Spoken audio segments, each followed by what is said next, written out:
પાટણમાં 23 ધાર્મિક સ્થળોના દબાણ હટાવવાની નોટિસ મામલે શનિવારે આપ પાર્ટીએ નગરપાલિકા ખાતે સૂત્રોચ્ચાર કરી ચીફ ઓફિસરને આવેદનપત્ર આપ્યું હતું અને ચીમકી ઉચ્ચારી હતી કે જો એક પણ ધાર્મિક સ્થળોને નુકસાન થયું છે તો જલદ આંદોલન કરવામાં આવશે।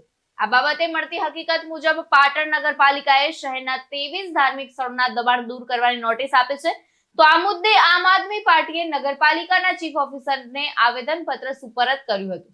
તો નગરપાલિકાએ આ ધાર્મિક સંસ્થાઓના ટ્રસ્ટને 15 દિવસની અંદર જમીનની માલિકી અને બાંધકામની મંજૂરીના આધાર પુરાવા રજૂ કરવા જણાવ્યું છે। જો આ સમય મર્યાદામાં પુરાવા રજૂ નહીં થાય તો દબાણો દૂર કરવામાં આવશે।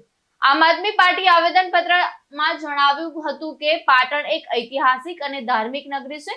અહીં વિવિધ ધર્મના લોકો વસવાટ કરે છે અને સૌ સાથે મળીને તહેવારોની ઉજવણી કરે છે। શહેરમાં બધા ધર્મોના અનોખા ધાર્મિક સ્થાપત્યો આવેલા છે જે પાટણનું ગૌરવ છે। પાર્ટીએ માંગ કરી છે કે નગરપાલિકાએ આપેલી તમામ નોટિસો પાછી ખેંચવામાં આવે।